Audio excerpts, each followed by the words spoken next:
तो फॉर्मूला याद करने का कोई फ़ायदा नहीं है जब आपको क्वेश्चन में उस फॉर्मूले का यूज़ कैसे करना है यही नहीं पता है। तो इसीलिए मैं कहूँगी कि पहले आप क्या करो कि उस मतलब जो भी आप टीचर से पढ़ते हो वो पूरा लेक्चर देख लो, उनका प्रॉपर नोट्स बना लो, उसके बाद आप सवाल लगाने बैठो और जब भी आप सवाल लगाओ तो साइड में नोटबुक, उसका नोट्स, फॉर्मूला जो भी है आपने वो खोल के रखना है, ठीक है। तो हाय एवरीवन, मेरा नाम है आर्या और आज के इस वीडियो में हम डिस्कस करने वाले हैं अगर आप एक मैथ्स के स्टूडेंट हो, लाइक आप स्कूल गोइंग स्टूडेंट हो, तो अगर आपको मैथ्स के फॉर्मूले रिवाइज़ करने में, थ्योरीज़ रिवाइज़ करने में और उसके साथ हम प्रॉब्लम कैसे सॉल्व करते हैं एंड बहुत सारे डाउट्स होते हैं, या फॉर्मूला रिवाइज़ नहीं है तो हमारा क्वेश्चन नहीं सॉल्व हो रहा है, फिर हमें रिवीजन करना है तो हम प्रॉपर रिवीजन कैसे करें, तो ये सारे डाउट्स को हम यहाँ पे इस वीडियो में क्या करने वाले हैं, डिस्कस करने वाले हैं। तो फर्स्ट पॉइंट है हमारा कि हाउ टू रिवाइज़ फॉर्मूलाज, ठीक है। तो मैं अपना मेथड बता रही हूँ, जो हो सकता है कि आपके लिए यूज़फुल हो भी, तो आप इसको यूज़ करके देखना, ठीक है।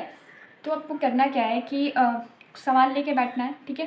आप नोटबुक खोलो, कॉपी पेन लो और फिर उसके बाद क्या करो, क्वेश्चन जो है वो नोट डाउन करो, या बुक है तो बुक में से क्वेश्चन देखो और सॉल्व करने बैठो। अब देखो वहाँ पे क्या कॉन्सेप्ट यूज़ हो रहा है और कौन सा फॉर्मूला यूज़ हो रहा है। बगल में आप क्या करो कि नोटबुक भी लेकर के बैठो जहाँ पे आपने क्या किया है, नोट्स को लिखा है, ठीक है।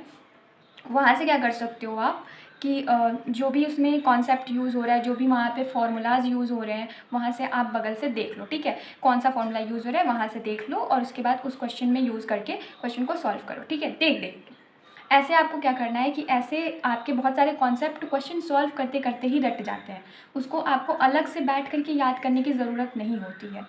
तो ये भी हो गया। और आप एक बार और क्या कर सकते हो कि उस फॉर्मूले को एक बार और नोट डाउन कर लो, ठीक। तो ये हो गया आपका। अब हम सेकंड पॉइंट बात करते हैं। अब देखो सेकंड पॉइंट में क्या करना है आपको कि जो भी आपने सवाल लगाए, ठीक है, आपने बहुत सारे फॉर्मूले को यूज़ किया, आप उनको रिकॉल करो, एक बार देख करके लिख लो, ठीक है। बार बार पढ़ने की ज़रूरत नहीं है, बस एक बार, ठीक है। और आपने क्या किया कि सारे टॉपिक्स पे आपने सवाल लगा लिए। तो मैक्सिमम आपने ये भी देख लिया, आपको ये नहीं देखना है कि फॉर्मूला, आप खुद ही सोचो एग्ज़ाम में क्या आपसे फॉर्मूले पूछे जाते हैं, बिल्कुल नहीं, आपसे एग्ज़ाम में सवाल पूछा जाता है। तो फॉर्मूला याद करने का कोई फ़ायदा नहीं है जब आपको क्वेश्चन में उस फॉर्मूले का यूज़ कैसे करना है यही नहीं पता है। तो इसीलिए मैं कहूँगी कि पहले आप क्या करो कि उस मतलब जो भी आप टीचर से पढ़ते हो वो पूरा लेक्चर्स देख लो, उनका प्रॉपर नोट्स बना लो, उसके बाद आप सवाल लगाने बैठो और जब भी आप सवाल लगाओ तो साइड में नोटबुक, उसका नोट्स, फॉर्मूला जो भी है आपने वो खोल के रखना है, ठीक है। और वहाँ से आप फॉर्मूला देखते रहो और क्वेश्चन सॉल्व करते रहो। देखना, आप नोटिस करोगे कि जब आप बहुत सारे सवाल लगा लोगे ना, 50, 60, 100 जब भी आप सवाल लगा लोगे तो आपको एक दिन रियलाइज़ होगा कि अरे ये तो मैंने रिवीजन किया ही नहीं था, बट ये सारे फॉर्मूले मुझे याद कैसे हैं। और मैंने ये चीज़ फील करी है कि मैं जो है वो पहले क्या करती थी ना कि मैं भी रिवीजन करने लेके बैठती थी, पूरा मैंने थ्योरी लेक्चर कंप्लीट कर लिया, फिर मैं उसको लगातार 1 हफ्ते तक बैठ कर रखती रहती थी। तो मेरा ऐसा क्या होता था कि रिवीजन तो होता था, बार बार होता था, मैं बार बार भूल जाती थी, बट मैं फिर से जब क्वेश्चन लेके बैठती थी ना तो अगेन मुझे वो फॉर्मूला याद करने का कोई फ़ायदा नहीं, जब मैं उस सवाल में लगा ही नहीं पाती थी। और पता है एक और प्रॉब्लम है, आप याद कर भी लो ना तो जब सवाल लगाने बैठोगे तो वो फॉर्मूला आपको याद नहीं आएगा। तो इसीलिए मैं कह रही हूँ कि आपको रटना नहीं है फॉर्मूले को, ये देखना है कि उस क्वेश्चन में आपको उस फॉर्मूले का यूज़ कैसे करना है। तो इसके लिए क्या करना है आपको, प्रैक्टिस, ठीक है।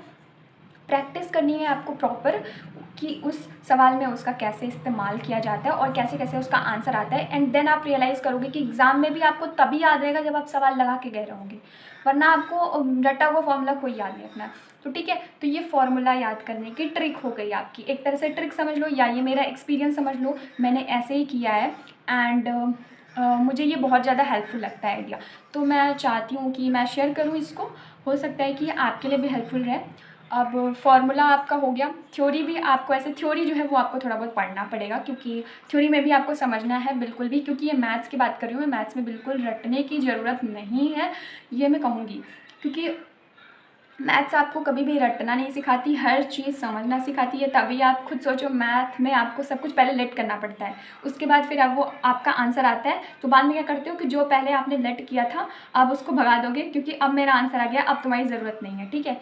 तो ये सारी चीज़ें हैं, ये आपका मैथ्स में ये सब चीज़ें होती हैं। तो आपको क्या करना है कि लेक्चर्स के बाद, नोट्स के बाद सवाल ही लगाना है, और सवाल से ही आपका फॉर्मूला और थ्योरी और कॉन्सेप्ट जो भी है धीरे धीरे इसके साथ ही। अब प्रॉपर जब आपकी पूरे क्वेश्चंस भी प्रैक्टिस हो गए, आपने नोट्स बना लिए, लेक्चर्स ले लिए, सब कुछ कर लिया, तो उसके बाद आपको सबसे लास्ट में रिवीजन करना है। एंड उसमें रिवीजन में आपको ज़्यादा टाइम नहीं देना पड़ेगा क्योंकि आपने उस पर सवाल ऑलरेडी लगा रखे हैं। ठीक है, इतनी बातें क्लियर हो गई। तो आज के इस वीडियो में यही मैं एक छोटा सा एक्सपीरियंस शेयर करना चाहती थी कि आप लोग फॉर्मूले को बैठ करके मतलब ले करके रटने बैठते हो, तो वो चीज़ें की जगह पे ये भी ट्राई करके देखो, हो सकता है कि आपके लिए भी हेल्पफुल रहे। मतलब ज़रूरी नहीं है, लेकिन हो सकता है ना, तो ट्राई करने में क्या जाता है। आप 100 बार रट रहे हो और मैं एक पॉइंट बता रही हूँ, उसका भी तो यूज़ कर सकते हो ना। सो कमेंट करना कि ये आइडिया आप लोगों के लिए हेल्पफुल है कि नहीं। एंड मिलते हैं नेक्स्ट वीडियो में।